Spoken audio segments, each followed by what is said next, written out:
Good evening, everyone. We'll be starting shortly. Um, so please stay with us. We will start promptly at 7 p.m. Eastern Standard Time.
Good evening, everyone. Before we begin, I will ask Encore Marcus, who is our tech, to just walk us through this platform. Turn it over to you now, Marcus. Hi, this is Marcus, your Encore Tech. If you require translation, please click on the globe icon at the bottom of the screen. There you will choose either English or French language. And if you are comfortable with both languages, just leave this option to the off selection. Secondly, there is a Q&A function also available at the bottom of your screen. You will ask your questions there. The answers will show up once the panelists have answered. And lastly, other functions like the raised hand and chat box have been disabled for this meeting. Back to you, Sharon. Bonjour tout le monde.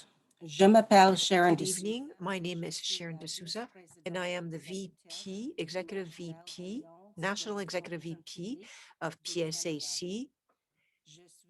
I am in Toronto on the ancestral territories of the Six Nations of Mississauga of the Credit Nation, Anishinaabe, Chippewa, and Wendat. They're Aboriginals from everybody on Turtle Island. I am grateful to be here today. Thank you, everyone, for joining us. First, I want to start by wishing you a happy Black History Month to you all. It's an honor to be with you today. Black History Month is a time to reflect, to honor, and to celebrate the many contributions made by Black Canadians and all people of Caribbean and African heritage. This includes their impact and contribution to workers' rights and the Canadian labor movement. Be it Bromley Lloyd Armstrong, Charlie Phillips, Rod Reynolds, Violet King Henry, Estella Green, Henry Savage, Ruth Lohr, Calbert Best, Janice Gary, Marie Clark Walker, who is with us here today and who is a dear friend. Thank you for joining us, Marie. Or Larry Russo, among many others. Black workers and activists have helped transform labor unions and continue to do so today. Some of you may not be familiar, but one of the founders of PSAC was Calbert Best, a Black activist born in Nova Scotia in 1926. In 1945, he and his mother, Carrie Best, founded the first African Canadian newspaper, The Clarion. In 1958, he was elected president of the newly formed Civil Service Association of Canada. He then went on to play a key role in the merger in 1966 of that union and the Civil Service Federation, which led to what we know today as the Public Service Alliance of Canada. Today, hundreds of thousands of federal public service workers would not be able to organize without his efforts. The labor movement wouldn't be what it is today without the contributions of Black workers and activists like Calbert Best, among many others. We must thank them for their dedication in creating a more just society for all of us. As a union, we must continue to look at the ways in which we can break down barriers for our Black members and leaders. We must recognize that we have to actively challenge our own practices every day in order to be there for our members and their needs. As part of that work, we must honor and celebrate the contributions and lived experience of Black Canadians. Black history is Canada's history. We are joined today by some incredible panelists who have been a part of driving change and helped push the labor movement to where it is today. I'm excited to hear the discussion and to learn more about a part of Canadian labor history that needs to be spoken about more often. To introduce the panelists, I will hand it over to Jimmy Theodore. And I just want to give you a little bit of a background about Jimmy. Jimmy has a bachelor degree in business administration from HEC Montreal. He studied philosophy and theology at the Grand Séminaire Notre Dame in Haiti before developing an interest in accounting and taxation. In 1999, Jimmy moved to Quebec. Like many immigrants, he faced multiple obstacles, including not having his education and skills recognized. Jimmy became an active member of PSAC UTE Local 10028 in 2008, and he is the vice president of the local and the PSAC Quebec Director of Equity Groups. Jimmy is a staunch activist. He supports causes like Greenpeace and believes community-based movements have the power to drive change. And he's very active on Twitter at Theos41J and Facebook.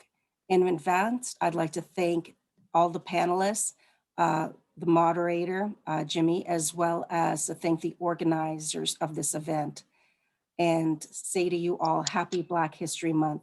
Jimmy, over to you. Thank you, Sharon. Merci beaucoup tout le monde. Thank you very much to all of you. Good evening. Welcome to this panel. Avant de poursuivre, j'aimerais Before également continuing, I would like to recognize the 9 unceded territories shared by several Aboriginal people in the north of Montreal and Quebec, such as Iroquois, Anishinaabe, Mohawks, Algonquins, and the Haudenosaunee Nation. The PSAC's Human Rights Committee has assembled 3 wonderful panelists for your delight this evening. It's not a show, that I can tell you right away, because the topic is too serious to take lightly. Beaucoup d'entre vous, vous n'avez pas le cœur à la You fête. Vous demandez encore do not feel like celebrating. You're wondering, why should we celebrate the Black History Month of History? We have, racial profiling controls, errors on the person, bias to process for work. And sometimes police do not behave well. This is what minorities have to go through it. And it's some people shoot themselves to white supremacy. When you mix prejudice, cliches, fear, and impunity and strength, those are elements that damage the implication of Black people. And when Black people get involved, they're forgotten and taken away from the history books, such as what historians said and his fight for the recognition of Afro-Quebecers, and Dr. Amadouba in his book about the contribution of Black soldiers in Canada. We live in society where the economic reasoning goes beyond equality and fraternity between men, and it's very close to the Canadian charters and the Quebec charters. It's not surprising that we still have a government who does not recognize systemic racism in Quebec. We need to realize that unfortunately, we live in a society influenced by those people. Recently, the unions saluted the federal initiatives to add supremacist group such as Proud Boys to the terrorists who damage social equity. Why those groups? Because they discriminate. They discriminate women because they're women. They discriminate people because of their handicap, their origins, their loving preferences. We're talking about the rejection of difference, rejection of the others, and it's unacceptable. And they divide people, which is very dangerous. Luckily, we have models and allies who inspire themselves from Desmond Tutu, who said, For we can only be human together. Mon humanité est liée à la tienne. Humans are linked to others when we can be humans together only. I share Ms. Christiane Taubira's values in her book, Slavery Explained to My Daughter, when she says that she's deeply attached to an ideal of fraternity, and she's convinced that diversity is vital for humanity. a cause is universal when it is everywhere. As I said to a colleague recently, the anti-racism fight will last for a long time. Any strategy or any fight is like an adventure. Tonight, we're underlying the history of Black activism. Black workers have marked the evolution of the economy and the union movement in Canada. Unfortunately, we hardly talk about it. We want you to discover a part of the union history that you don't know and to salute Black activism. So tonight, the theme starts with the work of Tusi Born, one of the founding members of the Transportation Union, and Cal Bess of the association, who in 1966 contributed to start PSAC. So I'm introducing our three panelists. They don't need to be introduced. They deserve your attention as activists of the union movement. I'm introducing the first one, who is Mary Clark Walker.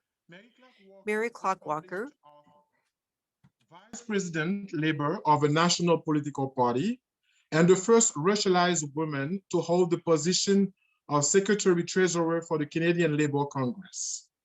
She is both the first racialized woman to be elected Executive Vice President and the youngest officer in CLC history.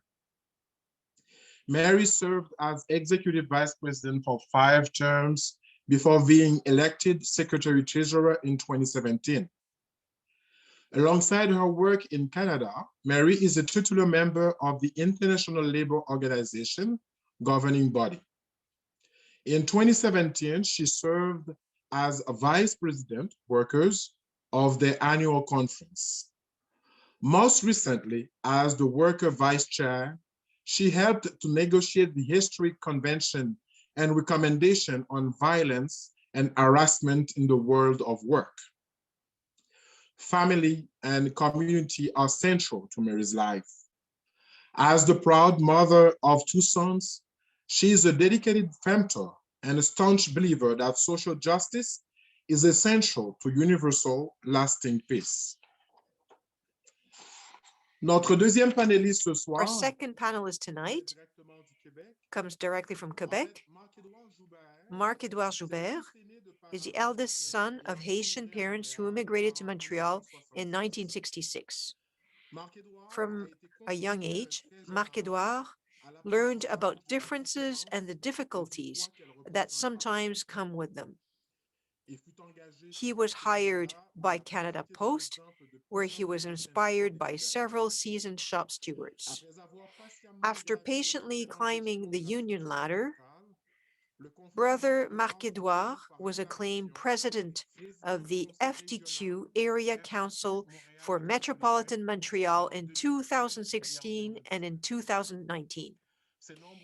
His extensive union experience has taught him that defending the interests of the majority should never come at the expense of more vulnerable or minority members.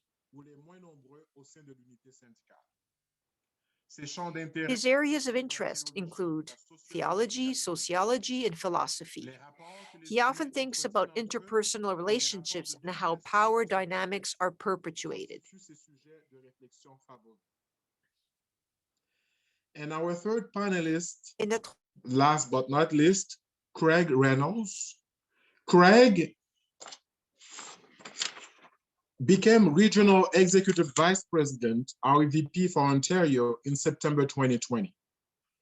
Born in St. Elizabeth, Jamaica, Craig immigrated to Canada with his family when he was 19. In 2004, while studying business management at York University, Craig joined the Federal Public Service through a term assignment at the Immigration and Refugee Board. There, he soon realized that many of his co-workers were caught up in a cycle of precarious employment, ranging from short-term contracts to term appointments and casual work. The following year, Craig joined the Office of the Superintendent of Bankruptcy in an indeterminate position. However, Craig never forgot the experiences and difficulties he witnessed when he first started his career in the public service, where so many of his former colleagues remained in precarious position. To fight against this injustice and other workplace issues, Craig got involved in his union local, serving as president between 2013 and 2020. He was also active in his component, the Union of National Employees, and on PSAC's Ontario Regional Council. Craig is committed to engaging and mobilizing PSAC's growing and diverse membership. He has pledged to improve our members' working conditions, organize new workplaces, empower young activists, and fight to dismantle systemic racism. Dear panelists, I know that you're eager to address our audience and go deeper and further. So my first question for you, first of all, hi, how you doing? Can you say hi to the, hi. I'm good. Ça va bien, merci. I'm fine, thank you. And my first question would be, as you may know, Black labor activism is not new. What have been some of the past contributions of Black activists in the labor movement? Let's begin with Mary. Mary? Thanks, Jimmy. And I'm pleased and honored to be here with my fellow panelists. And I'm coming to you from the unceded territory of the Mississaugas of the New Credit. And we thank them for the opportunity to actually work and play on these lands. So let me begin by saying that the labor movement is a microcosm of society. And as such, racism and other isms are present. So let's just get that out the way. However, we need to really understand that if this movement is to progress, that we have to acknowledge that the movement itself is also part of a system, right? Part of the system. We Yes. also have to acknowledge the role that it has played and continues to play in the history of racism, discrimination, and the general dismissal of those who are different. And that's happened at different times. So we've heard about, the issues around the Chinese head tax. We've heard about the injustices that were placed on Chinese, South Asian, and Black workers. And we often hear about it when it's talked about as something that the government did. But we all know that, and if we don't know, we should know, that the labor movement played a huge role in continuing that process and actually supported the governments of the day on their issues that were racist and discriminatory. So we have our hands in that mess as well. So the history of Black Canadians spans centuries as workers, spans centuries, and it includes a wide range of experiences, including slavery, abolition, homesteading, civil rights, military service, immigration, and migration. We have made remarkable contributions to all aspects of life in this country, including the labor movement, many of whom have paved the way, as you've indicated already, for us to be here today. So we stand on the shoulders of those leaders and activists of the past who came before us, who worked hard to gain the rights that we currently have as Black workers. They also worked hard to improve our working conditions and our living conditions. And it's important to recognize the significant contributions, not only to the lives of Black workers, but to the labor movement as a whole, because oftentimes we don't hear the labor movement talk about the contributions of those workers, Black workers. And, Sharon talked about Bromley Armstrong at the very beginning, but how many of our members know what it is he did to make us be here today to help us, and not just workers, all of us in Canada, together with other members of the Toronto-based Joint Labor Committee. They fought to combat racial intolerance and discrimination, and he worked with allies like Roy Kaplansky, Dennis McDermott, who was a former CAW president and CLC president, as well as Hugh Burnett from the National Unity Association. They worked on test cases, and what they set out to do was to prove discrimination in housing, in services, and in employment. And they proved it, right? If you want to hear more about them, I'm not going to take up the time on that. The Dresden Story is out there. It's a movie. It's there for everyone to watch. But you need to know that the work that those folks did directly impacted what we see today and where we are today. And the fact that we have an Ontario Human Rights Commission and a Canadian Human Rights Commission today, that was their work.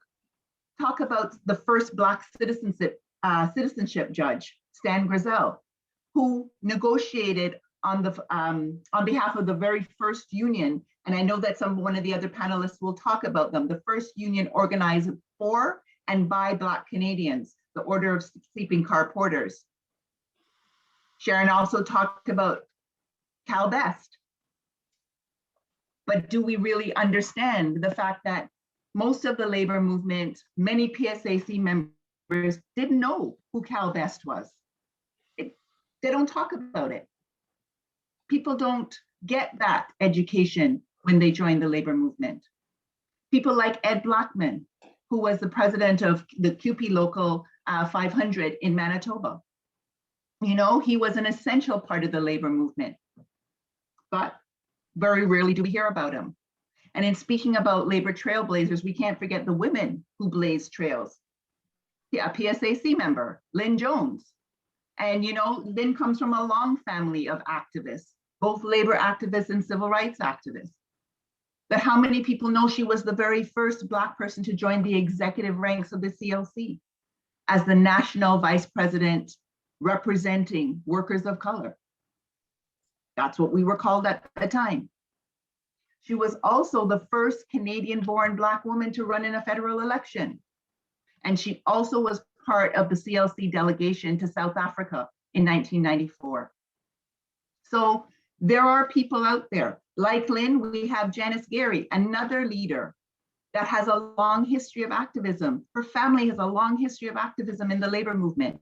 She served as director of the Human Rights Department of the Ontario Federation of Labor. Another one that we don't hear very much about, Anne Newman. Anne Newman was the Communication Energy Paper Workers, predecessor of Unifor. She was a Bell worker, and she was very instrumental in the fight for pay equity for Bell workers. People don't hear about that. She was also a member and a founding member of the Ontario Coalition of Black Trade Unionists, which is different from the CBTU today. It is the predecessor.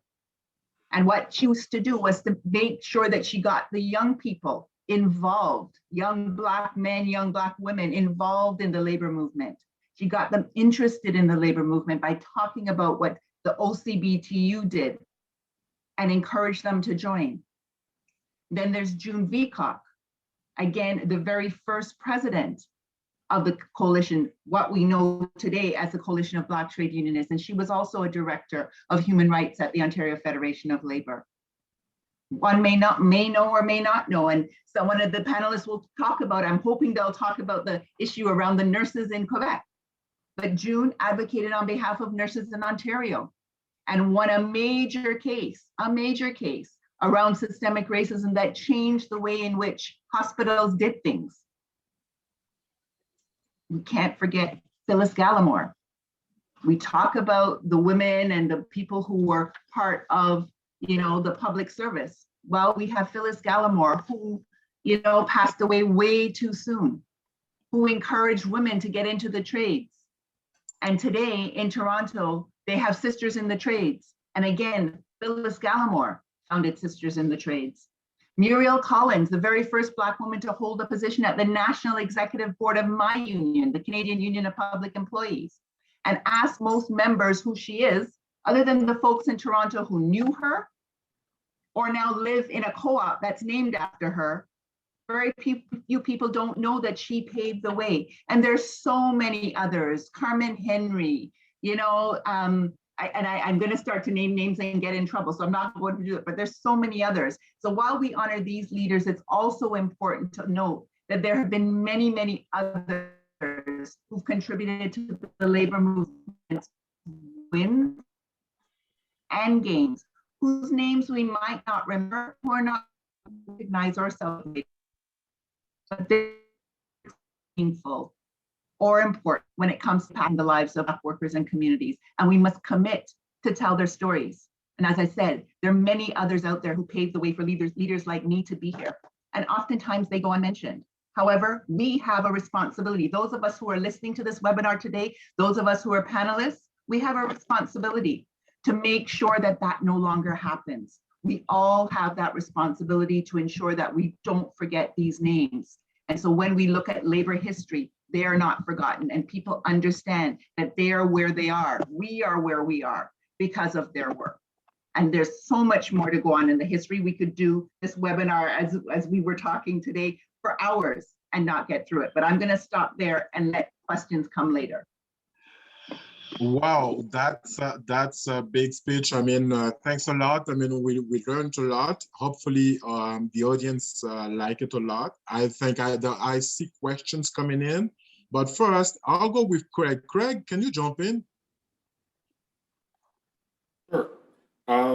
First of all, I just want to say that I'm truly humbled and honored to be here with my fellow panelists. And I want to thank you, Jimmy, for such an interesting question. Also, thank you, Marie, for such an impactful overview of some of the contribution of Black activists. As Marie pointed out, Black activists have made significant contributions to the labor movement, and truthfully, we could spend all night trying to acknowledge and celebrate the achievements and contributions of Black people within Canada and within our labor movement. But I'll try my best to highlight some of the contributions that they have made specifically to the Public Service Alliance of Canada. I will start with the contribution made by two significant people. First, Carrie Best. Carrie Best was the co-founder of The Clarion, one of the first newspapers in Canada to be owned and published by Black Canadians. This was instrumental in giving Black people or Black Canadians a voice in the media when having such a voice was at a premium. She was an avid human rights activist and used her newspaper to speak out about Black rights. In 1941, Carrie and her son, James Best, purchased a ticket at the Roseland Theatre and sat in the whites-only section in protest. When they were asked to leave and refused, police were called, of course, and she was charged with disturbing the peace. She would take legal action against the theater and later on would use the Clarion to help publicize the same treatment given to Viola Desmond 5 years later.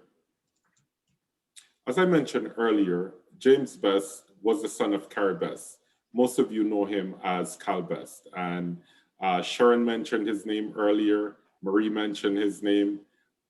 James Calbert Best began working in the Federal Department of Labor, specializing in the field of collective bargaining. In 1958, he was elected president of the Civil Service Association of Canada, CSAC. He remained president until CSAC merged with the Civil Service Federation. The union later evolved into the Public Service Alliance of Canada, making him one of the founders of our union, which is the largest federal public sector union in Canada, by the way. He was later appointed as Canada's first Black ambassador. I'm not going to go much more into Cal and Kara, because I'm looking at the time and I know we only have an hour and a half. So I want to give the other panelists a chance. So I'm going to turn it back over to you at this point, Jimmy, and we'll continue later.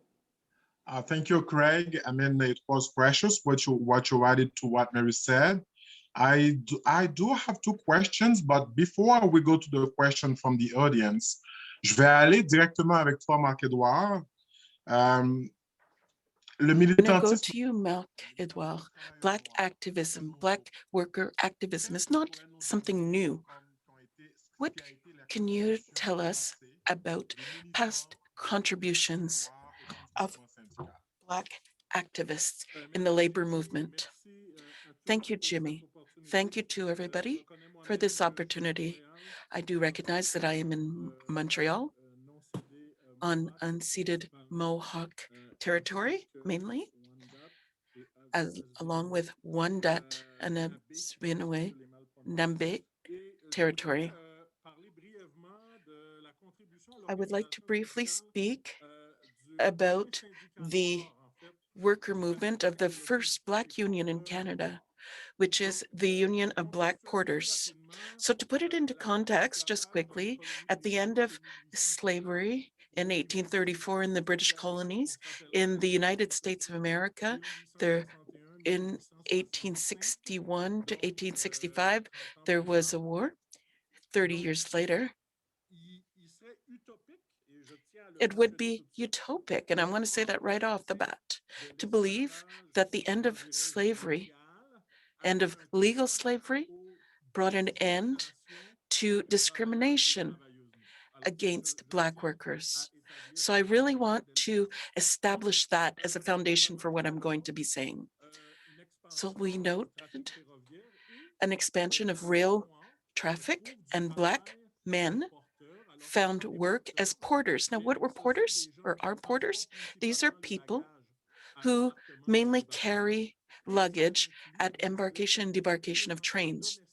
And it also includes all of the domestic workers who work on the trains on long haul travel. So the people who cook, the people who clean on the trains. So that is what the basis for what I'm going to say is.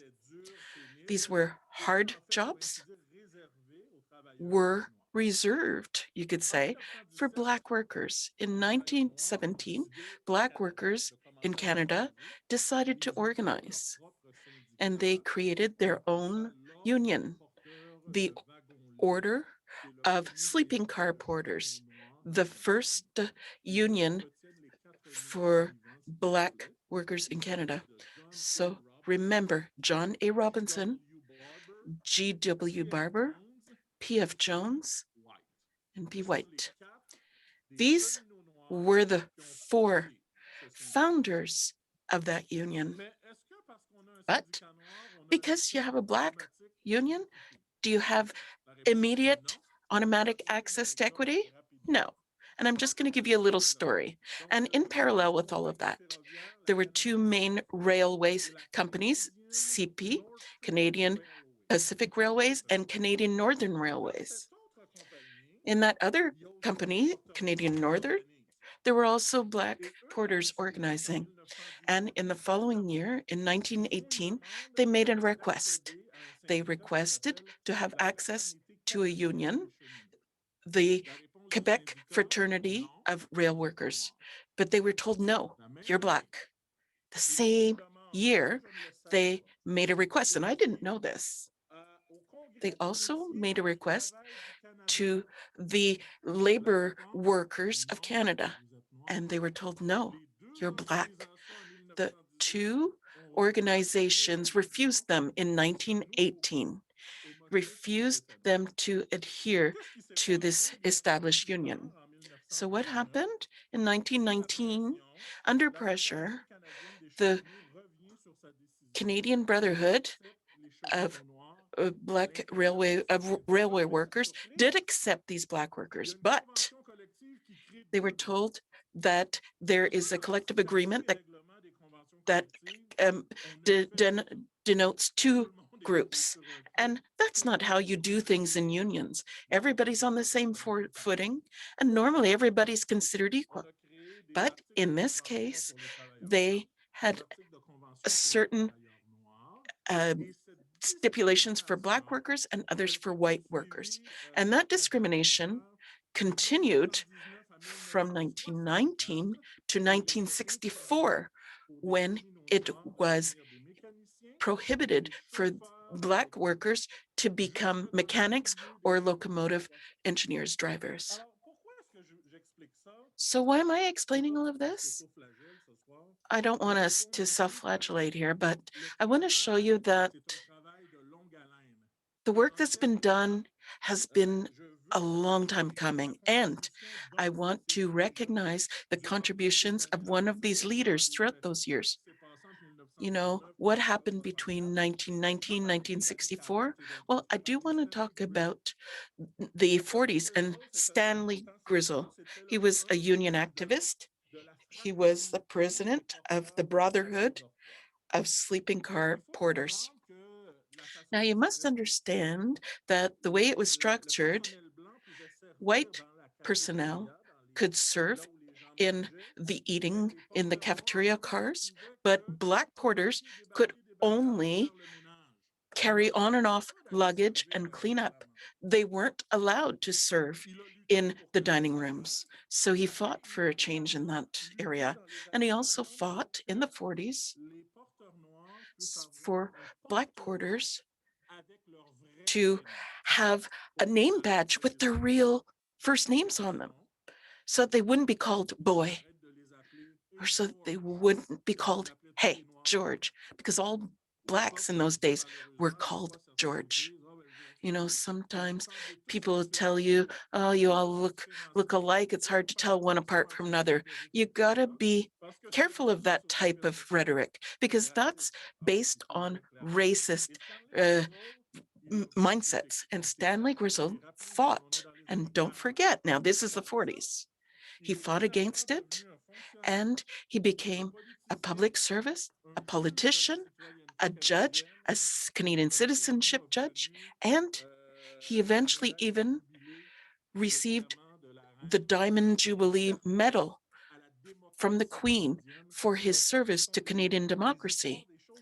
So these are things that we don't really hear spoken about. And I'm not telling you this so that we can think, oh, unionists are racist, but it's to tell you where we've come from and to understand that the fight for equity can't stop. It started a long time ago, but let's not think that we've arrived to the end of it. There's still things going on, but I'll stop there for now. There are many, many issues that we could speak about yet. Definitely. I mean, Wow. that was the answers that we were looking for. Hopefully everyone learned something tonight. And the second questions, I mean, we're not talking only about successes. We know that many Black people tried and failed, you know, but what are some of the successes and challenges for Black labor activists on addressing anti-Black racism or other issues? Craig, can you take that question first? Sure, thanks, Jimmy. You know what? Let me start with some of the challenges being faced by our Black labor activists. In Canada, or in the Canadian context, there is still this belief in the public that Canada is really a multicultural and fair society. Often Canadians look at the racialized or the racial inequities in the United States and believe that racism doesn't exist here in Canada. We've seen our own political leaders make these statements over the last several months. We tend to normalize the issues under the disguise that we're not them, you know? Things are not so bad here in Canada. This makes it even more difficult to get support from our allies if this is the everyday message that they're hearing. I'm sure many of us have, heard the phrase, things in Canada are not as bad are not like it is in the US. That's one of the bigger challenges. Another one is, or another hurdle we face is the lack of representation. Racialized people are not adequately represented throughout our union structures. They're underrepresented in at conventions, within the leadership, and the union representatives who assist in their workplace. And quite frankly, if we're not in a position to make the decisions, how can we ensure that the decisions will be in our favor? That's not really a thing, right? The last challenge I would like to highlight is that of unconscious bias. You know, the subtle yet impactful ways that Black people are treated. And the panelist before me, he mentioned, you know, you all look alike. You know, that's one of the common ones. But you know what? I'm not going to dwell too much on that. Let's examine some of the successes we've had as activists. And for me, one of the largest successes we've had within the labor movement is creating spaces, safe spaces for Black, Indigenous, and racialized people. From the founding of the Coalition of Black Trade Unionists in 1986, I think Marie mentioned this earlier, to the establishment of racially visible committees within the PSAC, as well as equity conferences, commemorating equity days, and generally creating formal structures with both financial resources and political power through voting rights at conferences and conventions. Through these forums, we've been able to bring out systemic changes, human rights policies and procedures, progressive campaigns to advance legislations and protect our rights within the federal public sector. Our members were instrumental in revising and adopting the Federal Employment Equity Act in 1995. That act contains provisions to assist the Canadian Human Rights Commission implementation of employment equity policies and procedures, and a stronger recourse mechanism to file complaints. Clearly, this was not a perfect system, but since then we have made more advances, garnered new protections, and are seeing employment equity programs being developed with the greater equity lens and consultation from those who are truly affected. Anti-racism and anti-oppression training sessions have also become much more widespread, acknowledging that systemic racism is both pervasive and needs to be constantly challenged. Although we have work to do in this regard as well, lots of work, we are seeing much more equity-focused education and campaign being launched that affect our communities. And you know what? Let me stop there for now because I want to get the other panelists taking it, but over to you, Jimmy.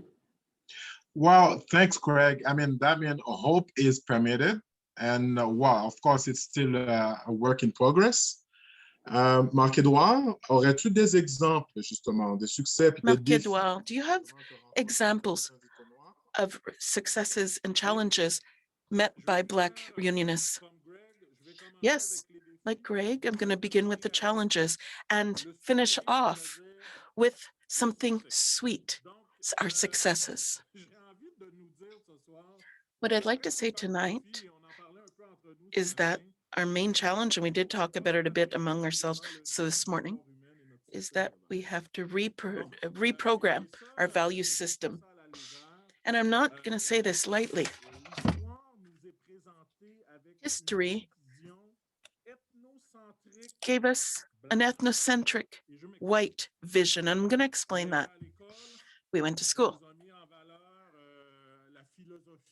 We were shown the wisdom and the philosophies of ancient Greece, the powers of ancient Rome, the technological advancements of ancient Western Europe. And then we were shown a world from a white racialized perspective.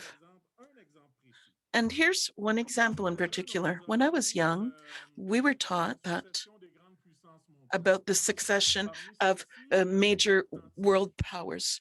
And among those was ancient Egypt. And just like myself, until I studied more seriously later on in my youth and in my young adulthood, I was long persuaded that ancient Egypt was a white kingdom, but Egypt is in Africa, within a non-white continent. And we were also taught to divide the African continent, and this is colonial thinking, to divide Africa between Black Africa that's worthless and white Northern Africa. And this is all conditioned thought, as if in the history of the world, there was nothing but white kingdoms, no Asian kingdoms, no African, no Inca kingdoms, no First Nations kingdoms in America. And when we talk about these various kingdoms, it is often said that these are exotic kingdoms, as if it were more of observation of something else or something special. But the true value of it wasn't highlighted, as was the European ethnocentric vision. So all of this has to be deprogrammed. And I'm saying this because the Black History Month is a time to take back not only what the activists have brought us, but also to understand that all nations and all kingdoms have made a contribution to the success of human history. It's not one ethnicity or one nation that did something that brought along progress among Indigenous people, Black people, etc. No, that has to stop. And that's a challenge. And I say this because if we are not careful, we might understand why many people still feel comfortable to see union organizations that don't really represent their members. Why? Because in our minds, the white man is the universal man, the neutral person, the normal person, the average person. We're average, but we're a little bit suspect. It's not quite the same. I'm going to talk about notions of legitimacy later on, but for me, this is a challenge. It's a challenge to deconstruct these concepts of domination that are associated, well, not domination, but directions that lead us to only look at one nation, one people. Now, successes. Tragically, with the murder of George Floyd, the death of Joyce Echaquan and Mamadou Amara in Quebec, I would say that a success is that it brought about the requirement to have discussions on these topics. Greg mentioned it. Now there are spaces for discussion about what's not working. We have to talk about what is not working so that we can move forward. And the goal is not to point fingers, but to say collectively, what can we do to make our society a fairer one? And I want to quote the FTQ on this, where there is a committee that's been in place for a while a committee that talks about systemic racism.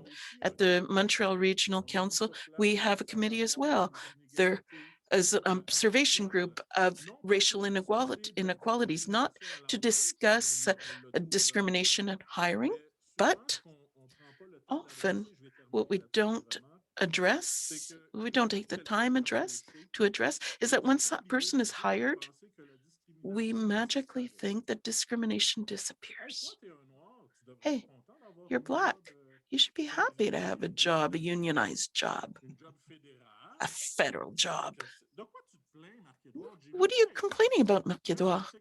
I said, Marie, what's your problem? We forget that discrimination continues after hiring. You know, promotions, training. So these are things that we have to talk about. And I'm pleased to say that successes are the fact that we now have space to do more. And I'll end on that. Well, I'm sure you could go on and on, but Marie has so much to tell us and so many interesting things. About that, do you want me to repeat the question about after those gentlemen have spoken? I mean, they've said a lot. Listen, I'm pretty sure you still have something to add to that. I do. I want to say two things, and then I want to add the historic piece, because everything that Craig and Marc-Edouard had said, I agree with 100%, is 100%. People don't know.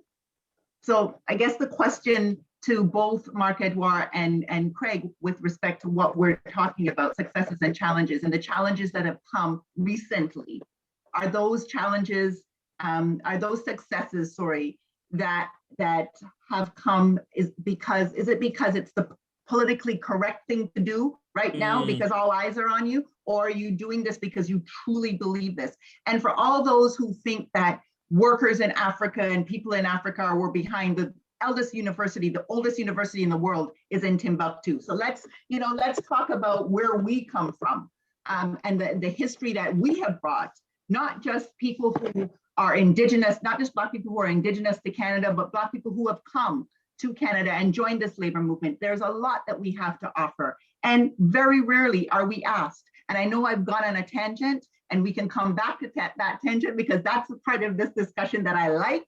But I also want to talk about how we got here.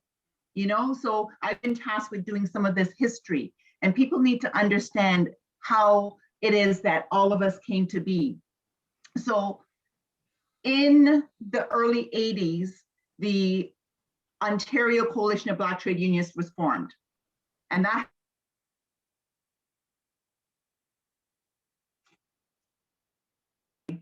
sorry, guys. Yeah. In my excitement, I pushed it. The Ontario Coalition of Black Trade Unionists was formed with a number of people from all kinds of unions.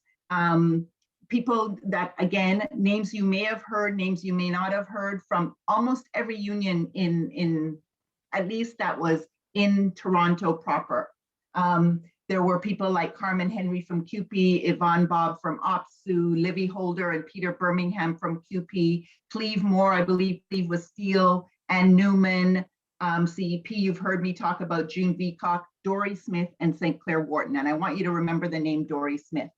So OCBTU came to be, and again, those people that were in that strategized in people's living rooms, in people's basements, in people's kitchen about how to make the labor movement more representative. And so as a result of the activism, the OFL elected Herman Stewart of the International Ladies Garment Workers as the first person of color to serve on the executive of the Fed. And that was in 1987. OCBTU was also instrumental in putting forward a candidate at the CLC convention in 1990 because they were protesting a number of things. And so they put this candidate forward, and Dory got, I think, over 1,000 votes. And people didn't expect that. And I think at that point, it made it very clear that workers of color, which was the phrase that we were called at the time, and their allies would continue to challenge the status quo. And so OBCTU started with that challenge, that status quo challenge. And in 1992, at the Canadian Labour Congress Convention, they put forth a resolution to have 2 seats. Those 2 seats are what we have today at the Canadian Labour Congress. Those are the 2 seats for racialized workers. Now, when OCBTU put that together, put that forward, there was only, the CLC only agreed to 1 seat. And the CBTU said, no, we want 2. And they marked a campaign that went right across the country. Remember I said that they were just based, most of them, in Toronto. Well, this campaign went national. And by the time they got to the convention in Vancouver in 1992, the campaign was fully launched. And so those first 2 seats that were elected to the CLC, Lynn Jones and Hassan Youssef, had those seats. And I know it was controversial, and there are a number of PSAC people who were at that convention. I can tell you about the controversy at that convention. We wanted to make sure that we recognized the people who had contributed. And Fred Upshaw's name was put forward as the only Black man to lead a union at the time. He was the only racialized person to lead a union at the time. And the rest is history. We can talk about that history at some other time. He did not get the position. The position went to Hassan Youssef and Lynn Jones. From that piece of history came another success, which was the Anti-Racism Task Force report, which, how many years later? This was done in 1997. What are we, 23 years later? Is still relevant. And not just relevant, it was a report that we looked at racism in other things other than just employment. Racism in housing, racism in policing, racism in healthcare, racism in education. So the Canadian Labour Congress and the labor movement, our affiliates, have been doing this work from time. So you have a document. The document is an excellent document. You have recommendations to be followed. And 23 years later, we're still waiting for some of those recommendations to be implemented, right? But it's not just on us at the Canadian Labour Congress. It has to be also on the affiliates and the affiliate leaders to ensure that these things happen. So, as I've said, that's one of the successes that has become a challenge, right? We have another success that it's in its own challenge right now. You have, for the first time, 3 officers who are racialized. And, you know, we understand the responsibilities that come with that. But people also need to understand the work that comes with that, because there are still some in this movement that don't like the fact that any of us are there, right? We have to remember that. Successes in the last 6 years, I would say the fact that we are actually talking about anti-Black racism. We are doing webinars on working while Black and how things impact us. And we're doing more work on intersectionality. So they're not just looking at one facet of a worker. They're looking at us holistically in all of our positions and all of who we are, right? But again, there's still work to be done. There's still a lot of work to be done. I already talked about the Anti-Racism Task Force. I want to make sure I don't miss some important stuff. I think that the issues that face us as workers over the years too, we have become better at dealing with them. We have become better at sharing some of this stuff. One of the things that came out of the task force report, as well as report cards that were done by the Ontario Coalition of Black Trade Unionists back in the day, were report cards on staffing. So those were challenges that we had to deal with. We didn't have staff that looked like us. And so through the work of PSAC, CUPE, OPSU, the CLC, and others, working in concert with members of the coalition, we were able to make sure that we got staff that looked like us. And that didn't happen overnight. And I have to commend, I'm on a PSAC webinar, I have to commend PSAC because you took up the mantle. A few years ago, you took up the mantle. And there are more racialized workers and staff, in PSAC as a union. But there's so much more that our affiliates can do, so much more. So again, a challenge was the report card. A success is looking at the various staff that I get to look at every day from the various unions. But as I said, there's still a whole lot. Craig talked about positions. Yeah, we have positions. We have lots of positions, but in order for those positions to actually have meaning, the people in those positions have to be given the power to make the changes that they were elected to make, because they were duly elected just like everyone else.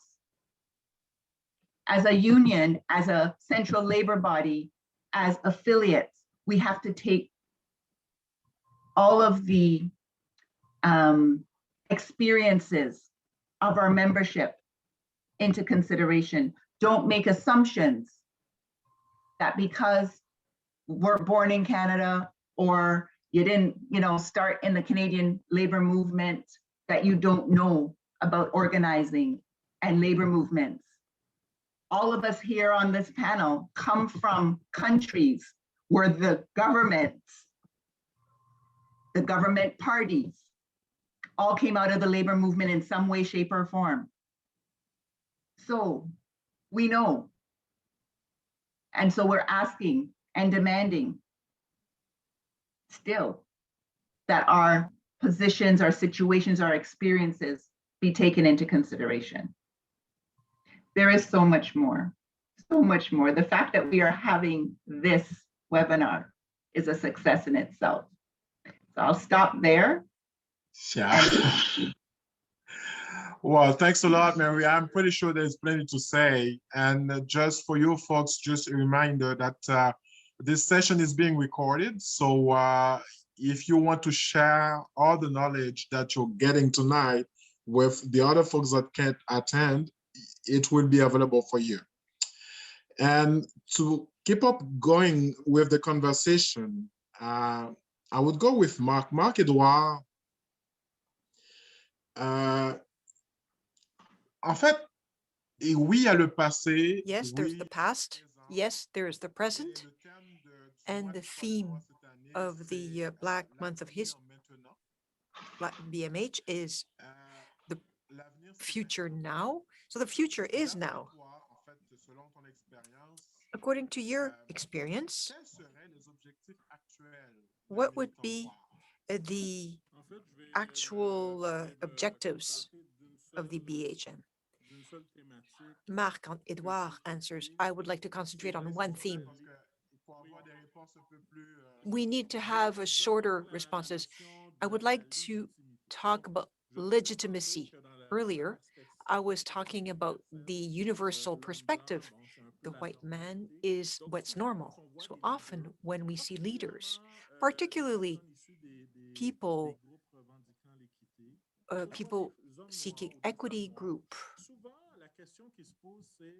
often Black men or Black women, and you wonder, will they represent only their gang or only workers? I think that represents one of the issues, because sometimes subconsciously, I want to make sure, maybe sometimes people are wary or they're questioning themselves. So I think that, I would like to tell the union members that Black union leaders who have good values, they make excellent officers. So this is an issue, and it's an objective because we talk about representation. So I think that the legitimacy exists, and we are there, and we are there for brothers and sisters. So we have as much to bring to as others. And I would like to finish with this. Why do we look for activists who come from diversity groups or equity-seeking groups.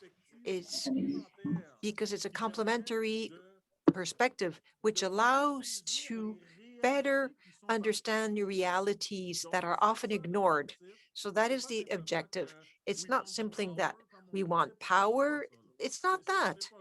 It's not that. It's that we want a better representativity so that the union movement be more inclusive and that our union mobilization be stronger. And I'm stopping here. Thank you. Merci, Marc-Edouard. Craig, Thank the you. question would be for you at this time. What are the current goals of Black activists today? Okay, thanks, Jimmy, and I want to thank Marc-Edouard for that. That was well said, Mark. Goals. So I know we're running against time, so let me just break it down. Employment equity. Racialized communities are still underrepresented, underemployed, and encounter, the glass ceiling. Decision makers and managers are not reflective of racialized communities, and greater representation is needed at managerial and director levels. Where our goal is workplaces free of discrimination and harassment. Marc-Edouard mentioned, discrimination earlier, but racial discrimination and harassment comes in various forms, including, staffing processes, distribution of work, workplace culture, and how people communicate in the workplace, stereotypes, assumptions. That's still a part of our goal. Representation. Again, I think I mentioned earlier, decision makers, CEO, board members, political representatives, etc., are not reflective of racialized communities. Consequently, many of those in positions of power lack understanding of what racial discrimination and harassment is. They lack the idea of its impact and how properly to address it. Precarious work. Precarious workers include migrant workers, live-in caregivers, student, terms, casuals, and temporary agency workers. Racialized workers and immigrants are overrepresented in precarious work, in part because their international credentials and experience are not recognized, and they are unable to get permanent full-time jobs in their area of work. We're still focused on immigration and criminal justice system reform. The immigration and criminal justice system are rooted in colonialism and racism. Along with indigenous people, racialized communities are overrepresented in the criminal justice system. Racialized communities are racially profiled by law enforcement agencies at local and national levels. For example, Black men are more likely to be carded by police, and racialized Muslims are more likely to be profiled when traveling. Yet, racialized communities are not fully reflected in the criminal justice system at any levels. We're talking about judges, police officers, lawmakers, correction officers, and lawyers. We're still are focusing on healthcare. Studies show that immigrant, Black, and racialized people are experiencing health inequities and suffer more negative health outcomes than others in Canada. It's not surprising that the recent studies also show that immigrants, Black, and racialized communities are disproportionately impacted by COVID-19, as they are overrepresented as essential workers, such as long-term care personnel, care attendants, migrant workers, and service industry employees. So just to say that we still have a wide array of goals, but I just want to wrap it up there in the interest of time, and back over to you, Jimmy. Well, thanks, Craig, for this answer. Mary, do you want to add something? Thank you. Yes. So I think that we need to talk about the fact that the movement needs to move by engaging in acts of solidarity and struggle, whether small or large, with members of other marginalized groups, regardless of whether they personally belong to or identify with the group that we're fighting for. dealing with and working with allies. And then allies need to move from supporting, whether actively or passively, to the oppressive systems that benefit them, to supporting the people that they are allies to. For those of us that are doing the work, the goal has to be the social and economic empowerment of Black workers and our communities. And we can't leave the communities out because our workers belong to communities first. And there are many paths to achieving this, but they're all, every last one of them are connected. So at the CLC, we are continuing to do work, working with our anti-Black racism strategy. Who would have thought 5 years ago that the Canadian Labour Congress would be talking about anti-Black racism strategies, but we are. And so we need to begin building on the legacy of the work that was started by the Anti-Racism Task Force. We're ensuring that we're joining in the struggles, we're working in coalitions. We can't do any of this work by ourselves. Every single gain that we have as a labor movement came because we worked in solidarity or in coalition with others. We need to continue to do that, whether it's the Migrant Workers Coalition, whether it's the Black Workers Coalition, the Asian Canadian Laborers Coalition. We need to work in coalition with other marginalized groups and amplifying that call for justice, because they're calling for justice for us as well. We need to stand in sync, arm in arm, side by side with those who are fighting for defunding of the police. And we need to make sure we explain it in a way that people understand. We're not asking for police to go away. We're asking for them to take the funds and switch them around to ways that make sense for the various communities that they serve. And they've done this before. This is nothing new. It's just that when we as Black people ask for it, it becomes a problem.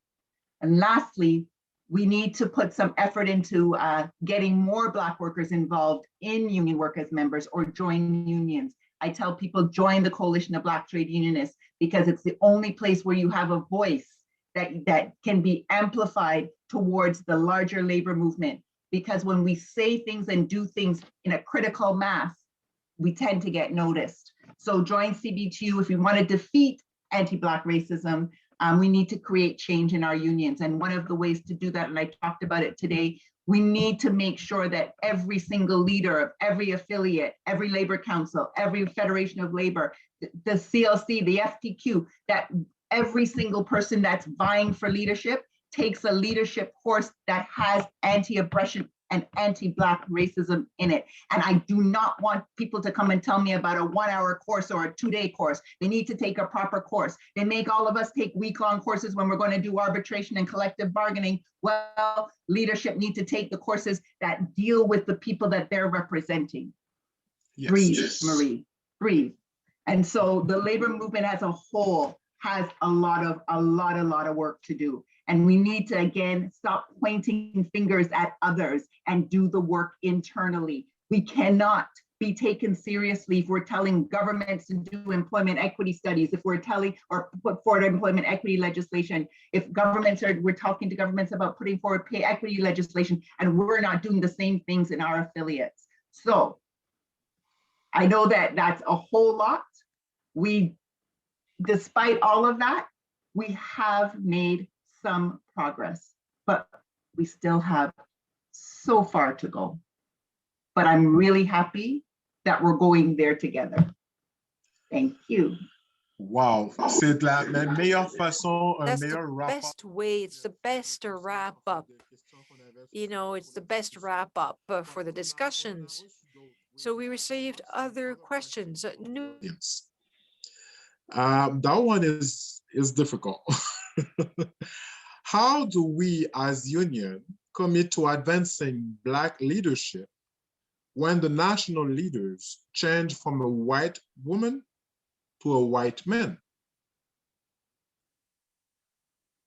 Do you want me to take that, guys? Organize. Go ahead. Organize. We just talked about the best way to organize. Organize with the Coalition of Black Trade Unionists, organize amongst your peers, organize to make sure that we put ourselves forward. When I started out, we didn't see people in our positions reflected. We weren't reflected. We can't say that now.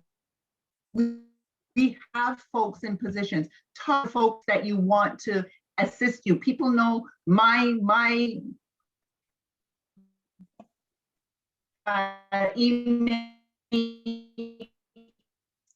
kind of stuff that you want to do. Mind you, there are limits, right? So we know that we can't go out there and actually run your campaign or work with your campaign, but we can give you the tools that you need to get this done, including pushing you towards some of the folks in the Coalition of Black Trade Unions who are more than willing to help out in any way, shape, or form. But pull somebody along, and to the leaders out there, pull somebody else along with you. Thank you. Merci beaucoup, Marie. Marc, est-ce que tu Very pourrais much, Marie. Mark, do you want to add something? Well, I would like to say simply that I do not like, I know it's not the sense of your question, and I would like to explain myself. We shouldn't oppose a better representation, for example, of activists within our union and a better representation of workers from minorities, of visible minorities. These are two complementary files and who should not be opposed. And I'm coming back to what Mary said. Tag somebody along, grab people. Let's have more, plus de personnes qui veulent Or s'impliquer. people who want to get involved, which should allow us to take away that pressure, but we shouldn't oppose activists and people from equity-seeking groups. Those two fights are complementary. We shouldn't oppose them. We should not oppose them. Merci beaucoup. Écoute, Thank you. Thank you very much. It was very interesting, Greg. Sure. Thanks, Jimmy. I'll add a little bit. And for me, it's when I look at how do we as a union commit to advancing Black leadership, I look at 3 different points.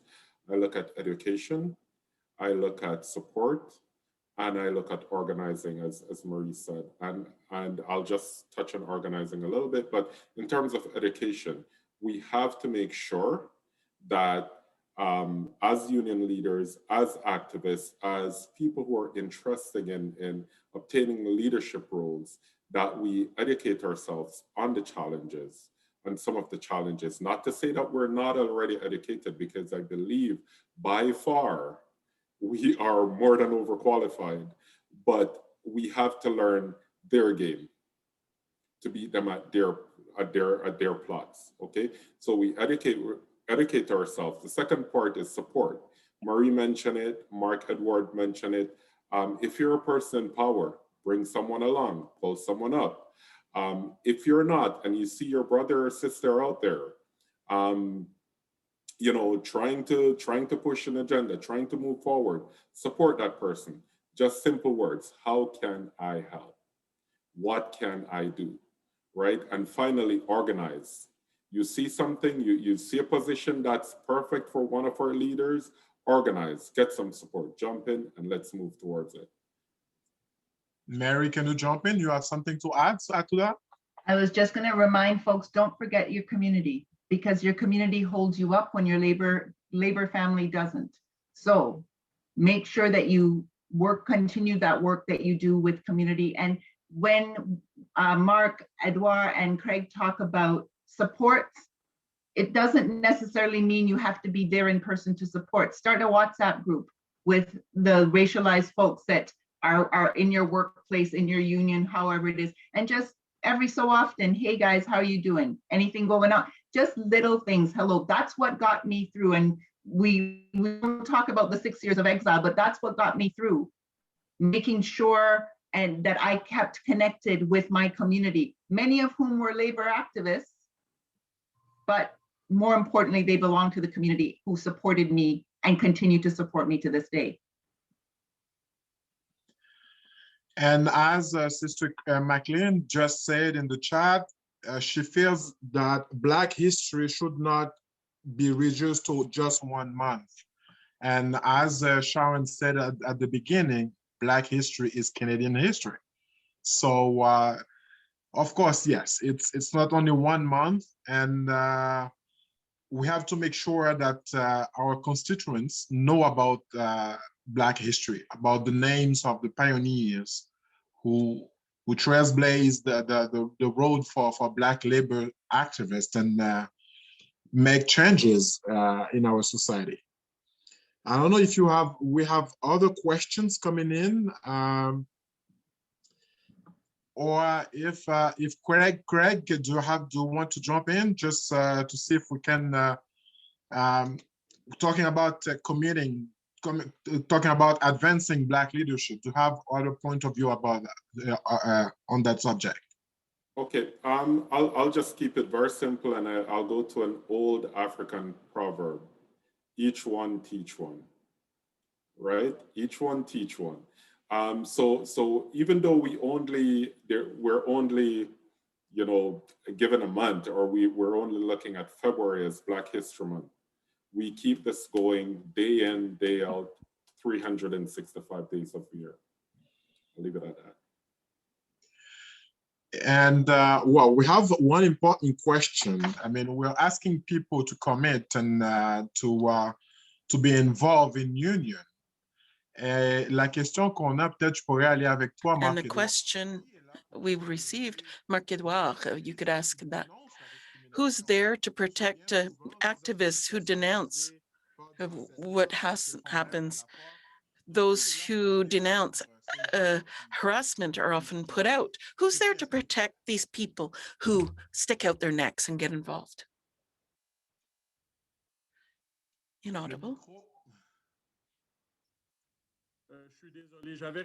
Sorry, I had answered the question in the chat in part, but I want to come at it from a different direction. This is in the culture of union organizations, and I'm going to say it how I think it. We really lack a lot of goodwill in our interactions between one another. We are not full of goodwill. We're not reconciliating. We're not patient. We are demanding. We're difficult. And, you know, the best thing would be for activist brothers and sisters, pick up the torch and call on basic fairness and common sense. It makes me sad, you know, when I hear that people have been asked about situations of inequality and they're pressured to leave. That should never happen. And also, I would say what I said before. I think that within the world of unions, there should be more activists at the top levels that are aware of the issues, that are aware of microaggressions that are sometimes so subtle. And I'll give you an example recently where I had to react. A brother said to a Black sister who had tied up her hair, said, "You look like Aunt Jemima." What is that about? You have to react to that. These are microaggressions. They're attacks, and they can't be left to build and build. We've got to educate people. We have to react. We have to support people who call out these situations, and never should it be brushed under the rug. I never thought that union leaders were, you know, terribly aware about these things, but Marie is quite right. We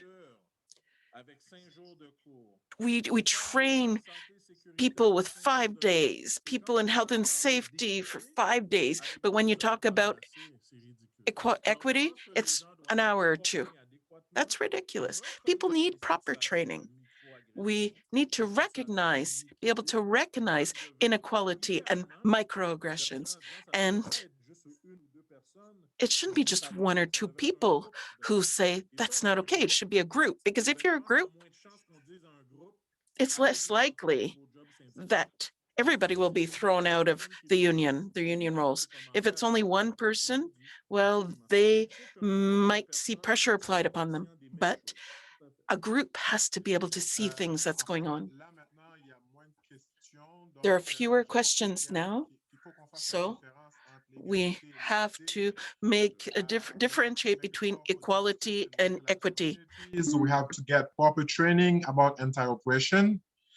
On est rendu au point maintenant où on vous demanderait Now we'll justement ask you to faire vos remarques finales pour la soirée. Qu'est-ce que vous voudriez que les gens give your final remarks for the evening. What do you want people to take away? Craig, I mean, if you have the final remarks to make to the audience.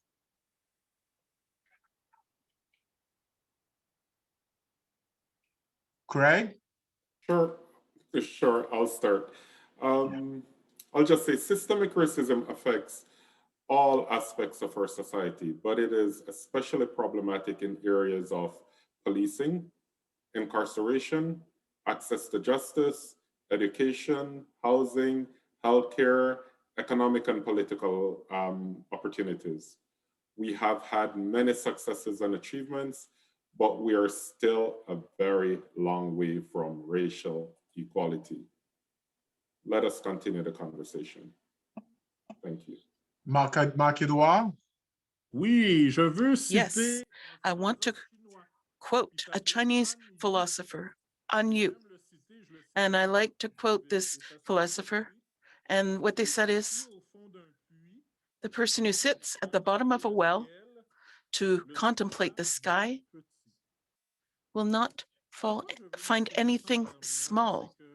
And I say that to close because through this wonderful discussion that we've had, the message that I'd like to leave us with is not to leave it up to others to choose our perspective on life and opportunities. Decide for yourselves what you want to do and make of your life, how you want to get involved. How do you want to get involved in the union movement? Don't let anybody else tell you you can't go any further because they're not going to say because you're Black, but, oh, you can just do this. You can only go there. No, don't let people put you down in the bottom of that well. Come on out of that well, look up at the sky, sky this limit. And I think that with education and work moving forward, anybody can bring forth something positive, some positive to the movement, and especially to union structures. Thank you. We're so lucky this evening to have the three of you. Marie, final remarks? First of all, thank you, thank you, thank you. I think that we need to do this probably once a week, but I'll settle for once a month because it's been a really, really good conversation. I want to thank those people who put questions in, and if they're in the recording, we can try and answer them a little bit later on. I want to thank Lynn Jones for being on the webinar as one of my femtors, and she continues to do the work, and I think we need to give credit where credit is due.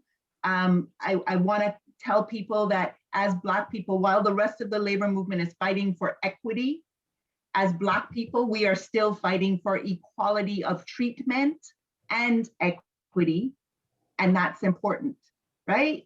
The training that I talked about, I want people to remember that. We want training, not just 1 hour training, 3 hour training. We want to make sure that people know that the labor movement is not just about picket lines as well. Take that anti-racism task force report, read it and read the recommendations, and you will see that we are everywhere, everywhere. And if we want to defeat anti-Black racism and create change in our unions and in our society, we need to build strong and diverse unions. Because as a critical mass, we hold more power. And as we've seen from the accomplishments of the leaders that I mentioned at the very beginning, we are a big part of the change. For the movement to go forward, it's got to include us, right? And in all levels. So the labor movement as a whole has a lot of work to do when it comes to anti-oppression and anti-racism. And if we want to uphold our principles of solidarity, and economic and social justice, we need to continue to work together and realize and recognize the struggles of those who have come before and act on it as a movement, not just as affiliates. So yes, we need to do more of this. And we need to do one of these where we talk about reparations so we can bring Lynn on, because the labor movement has a lot to do with reparations for the Black community, whether it's reparations for education, criminal justice, employment issues. We need to have that discussion. So I want to thank everybody for pushing this. Well overdue, well necessary, well needed. And I'm sure you'll get lots of people that will say we can do this once a month. I'm happy to come on once a month. Merci beaucoup. Merci à vous trois. Merci à la FPC pour cette Thank opportunité. you to all of you. Thank you to the three of you. Thank you, PSAC for organizing this evening and for having these three great panelists with us, our three activists from the union movement. Now, the future is now. That's the theme for Black History Month this year.